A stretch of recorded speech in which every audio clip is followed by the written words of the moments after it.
Hey everyone, it's Charlie. It's June 12th, Thursday. Quickly on some jobless information that came out today. All right. Here's the deal. We've had a drop in continuing jobless claims, and according to this article, it's the largest drop in jobless claims in 7 years. And you know, if it wasn't for the fact we're talking about millions upon millions of people, it almost makes me laugh, because it's bantered as a sign, initially in this report, as a sign of recovery, because we've had the largest drop in unemployment claims in 7 years.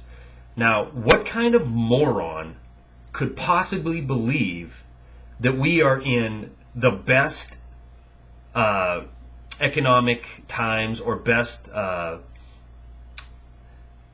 potential for economic recovery that we have been in 7 years?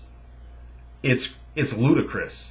What gives this huge number, this 140,000 people less that are on the continuing rolls, what gives that the ability to be such a large record-setting number is the fact that we had 6.8 million people on continuous benefits last month. And those people, and a lot of those people have been on those benefits for a year. Their benefits have ran out.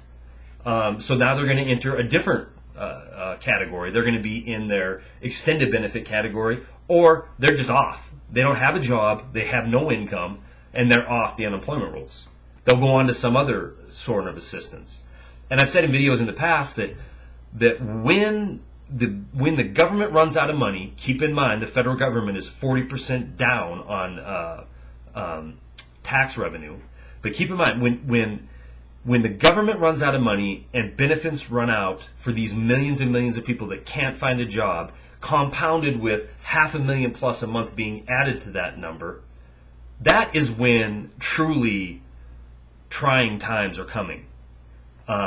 And so I really do look at this number and put a lot of credence to it, because I know that jobs are not being created. I know that we're still losing 500,000 people a month.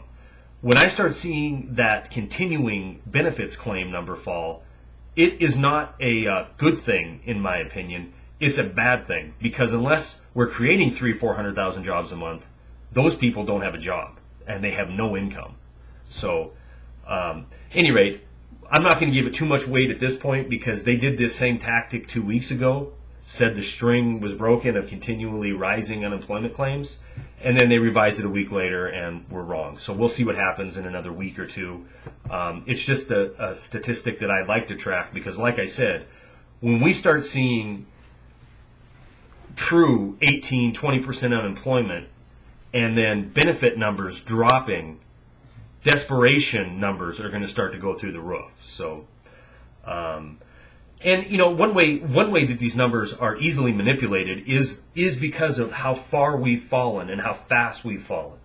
And I'm going to give you one other quick example of that. When numbers came out for building starts in May versus April, the home builders such as Home Depot, Lowe's, and other chain lumber type stores, and then some of the KB, some of the big home builders, they all rallied on this information.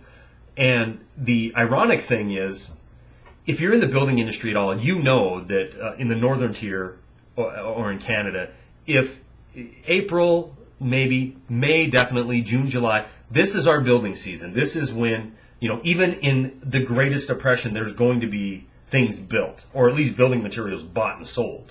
And if it's going to happen, it's going to happen in these months, because the ground isn't frozen. So we're going to have a natural increase from April to May, regardless of the economic situation. But we see this 17% jump, and excitement and ticker tape is thrown. However, if you look at year to year, May to May, you're looking at a 40% decrease over 08 May, which, that in normal times, a 40% year-to-year fluctuation is almost impossible. I mean, it's almost unheard of. It's like the stock market before September having a 6-7% swing in one day just never happened. I mean, it had to be something like 9/11 to occur before you had huge moves in the market. Then we got really used to it. We got used to 600 point up, 700 point down. The volatility went insane. So when we're seeing these big jumps, it's a sign of things being bad, actually, because if we see huge jumps up, it means because we have fallen that far. The problem is it needs to jump up not 17%, it needs to jump up 70% to even get back to '08 levels, which were way down from '07, which were down from '06, so forth, so on. So anyway, those are the job numbers for today.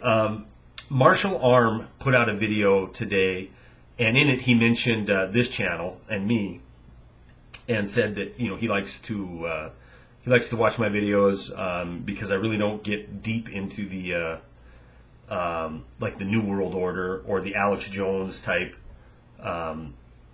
segment of YouTube, and I guess he kind of put out a challenge for more mainline, non-conspiratorial type channels. And he mentioned, I think, mine and DimCat. He challenged us to give our views on that and speak out more on, is there a conspiracy behind all of this? And I'm going to do that, but I'm not going to do it in this video because I don't have any time. So I'm going to post another video talking about what I think of conspiracy theories and what I think is going on behind the scenes, the shadow government and the New World Order. So that's coming up next.